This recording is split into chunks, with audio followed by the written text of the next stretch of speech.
Ang atong tubag sa Salmo o sa kapangandoy, bendisyonan unta kita sa Dios diha sa iyang kaluoy. Usa ni sa gipasikaran sa pagpasabot niining gitugot ni Pope Francis nga blessingan ang mga irregular union sa mga tao sama sa same-sex, divorcee o nagpuyo-puyo tungod sa kaluoy. Dili tungod kay wagtangon ang sala, kung dili gikaluy-an ang makasasala. Lingiay mong tupad ing na gusto kang kaluy-an sa Ginoo.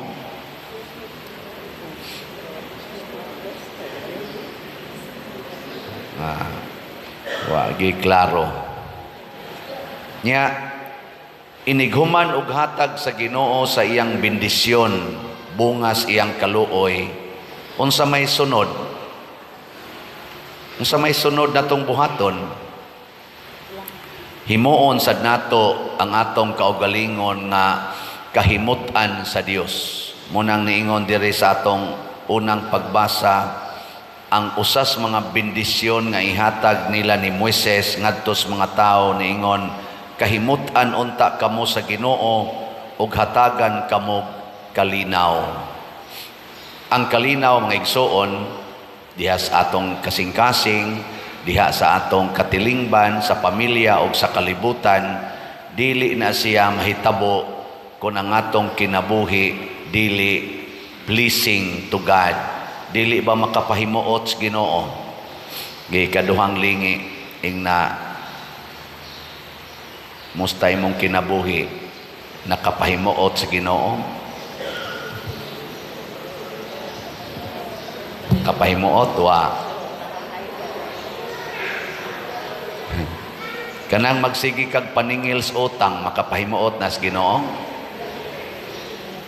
Basig dili, mao na ang resulta, nag-away na ang nagsigig paningil sa utang.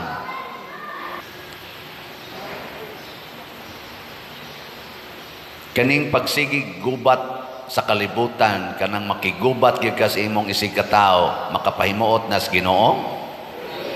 Mao na wa gid tay kalinaw kung maggubat na. Kanang magsigi kag pamakak sa imong isig katao, sikag saad nga bayra nimong utang unya wa gid ay kay giparsyal, makapahimuot na sa Ginoo? Mao na wa gid ay kalinaw. Kanang magsigig pangasaba ang mga ginikanan sa ilang mga anak, magsigig yaw-yaw, makapahimuot na sa Ginoo? Mao na wa gid kalinaw ang pamilya, kay wa man mahimuot ang Ginoo. Kanang magsigig kag pangulor sa imong buhok, kiskis anang imong kilay, badlis naman, makapahimuot na sa Ginoo? Wa ko kay bawo. Pero mailhan na nimo kung malinaw, pangutan-a lang na kanang nanag-colors buhok, kanang nangiskis kilay, pangutan-a na malinaw na ka, dili ka maratol. Na niya ratulon gani ina ahono nga na lang tingali na ay kay magratol-ratol ra man na nimo. Di ba? So ang tanan nga dili makahatag og kalinaw nato, wa sad na makapahimuot sa Ginoo. Mao bitaw nga ang pagbiya og sala, kanang pagbiya og sala, mao gid nay kahimutan sa Ginoo. Unya, inigbiya nato sa sala, bisag unsang klasiha sa sala, magamay ug madako, naadayon ang kalinaw. Ang una gyung magmalinawon, mao ang nibiya sa sala. Naay ni text nako sa Father, isulti ni sa imong humili, ayaw lag isultig hain ko nagpuyo o kinsay akungan. Taas kayo iyang text, ang iyang introduction, palihog Father, basaha, intawon ang akong text. Graduating siya sa elementary, gi-attempt siya rape, kaduha, babae ni siya. Motong naa siya'y phobia sa lalaki. Pag high school, nakig-uyab siya tumboy. Ug ni last yun ang ilang relationship hangtod ng graduate sila sa college, hangtod na gyud nga nagtrabaho na sila, dignified ilang trabaho, magdungan silang simba, active kay sila sa ilang kapilya o sa ilang simbahan. Portig yung aktibuha, iyasang papa, active sa kayo, ni dawat lang pod nila. Ana, wa kuno'y ni palag, kay mga buutan man sad sila. Hangtod kuno ni abot, mga, kung ano tingali to, mga 14 or 15 years ang ilang relationship. Nangutana siya sa Ginoo, siya malipayon man ko Lord, pero ngano man nga doon na may murabag dili, kompleto sa akong kasing-kasing. Sultihi kuno ko, kanang dili gikag pari, dili gikag tao, kanang gikan gid nimo sultihi ko, nalipay kaning among relationship. Niabot na lang kunog 10 years wa gid siya tubagas Ginoo. Nya og mo istorya sa kuno siya pari og madre, di man siya ganahan kay wala naman kuno'y laing isulti, moingon madyo kuno sayop. Nya para niya gusto man siya mo justify. And just recently iyang na sinati ang tubag sa Ginoo murag San Jose ba, pinaagig damgo ni kuyog kuno siya og prosesyon kay devote man siya ni Santo Niño. Sa iyang damgo ni kuyog kuno siya prosesyon ni Santo Niño. Nakita niya nga naay kayo nga misilaob sa sinina hangtod ngadto sa buhok ni Santo Niño na sunog, nangilad ang naong sa imahin.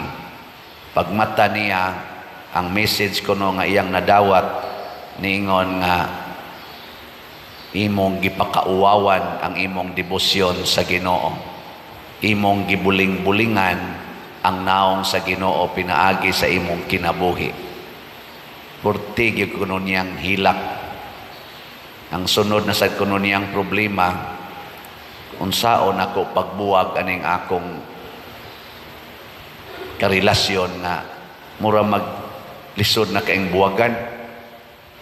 Ngayo kuno siya tabang sa Ginoo, ing siya, Lord, andam na gyud kong mubiya kay guilty na kay ko ni aradi ay ang hinungdan nganong nakuan ko.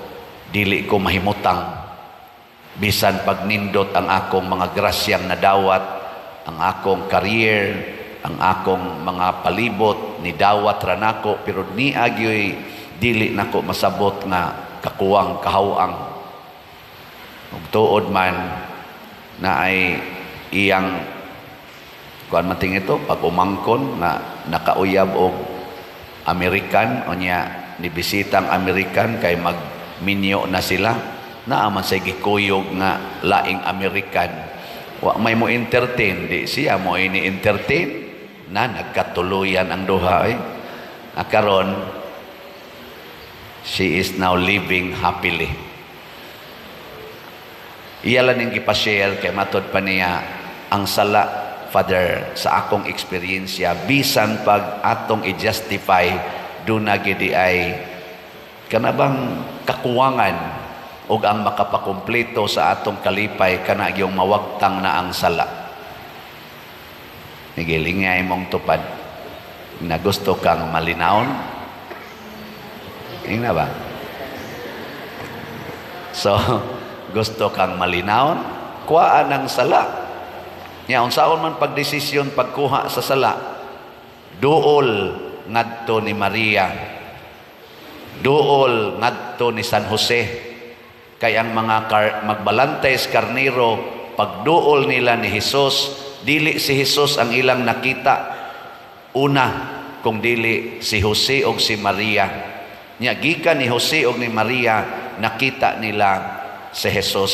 Pasabot, bisag ako kanang mag-counseling ko, ang ako yung unang isulti, sunda si Jose o si Maria o ang mga santos, makakita yung ka Ginoo. Pero mo ditso lagag pangita Ginoo, pero di ka ba mo model after sa kinabuhi ni Jose o ni Maria, di sad kakakita Ginoo. Nya unsa may kinabuhi ni Jose o ni Maria, ang number one gyud kinigyong selfless life. Kanabang dili maghuna-huna sa kaugalingon, kung dili ang pagpaambit sa Ginoo ngadto sa uban. Ako din sa akong pagka Paris priest, aw sabog yung pagkapari, taliwa sa akong daghan kaing kahuyangan, daghang kasalanan, frustrated kay ko kanang mahug ko sa sala, gagmay dagko. Ay lang sa kunyo totoke. Pareha raman ta sadaan. Pero ang ako yung commitment, moingon yung ko mahal nga birhen, kay Marian mangyog kay ko, Legion of Mary, niya Guadalupe akong, Our Lady of Guadalupe akong parokya. Moingon yung ko mahal nga birhen, dasiga in taon ko, nga di ko ma-discourage pagpadayon sa pagpaambit sa Ginoo ngadto sa uban. Bisan pa man og ako, dili angayan. Mo na din ako yung gipaambit ninyo. Nya, kakita ba mo Ginoo? Wa mo kakita Ginoo sa akong pagdumala din Og nakakita mo, salamat in taon. Og wa mo kakita, sultihi lang ko kay akong i-adjust ang akong pagdumala. Kung sabay mga timailhan sad nga kakita ta Ginoo, dunay kalipay nga atong bation. Nya kanang maong kalipay, ipaambit sad natos uban. Ang kalipay sa mga magbalantay sa karnero, ilang gipaambit og nangalipay sad ang nakadungog. Nindot no? Ana. So doon ay nipaambit sa natong kalipay ang namalit og slots. Gabi sa atong midnight mass, ako tong giingon nga unom na lang kabuok ang nahibilin sa atong disap katong investment slot. Higo yung nahuman ang misa gabi samtang nagpaabot sa midnight nga kuan sa kasaulugan, dunay nang text og ni confirm og nahurot gyud ang unom ka slots. Diba na? Close na. Hali na ang tanan. Sorry na lang, kamong nagplano, close na. 170 na ang atong halin sa disap, pero naapay 20 ka slots nga pledges pa basin pag i-remit ni.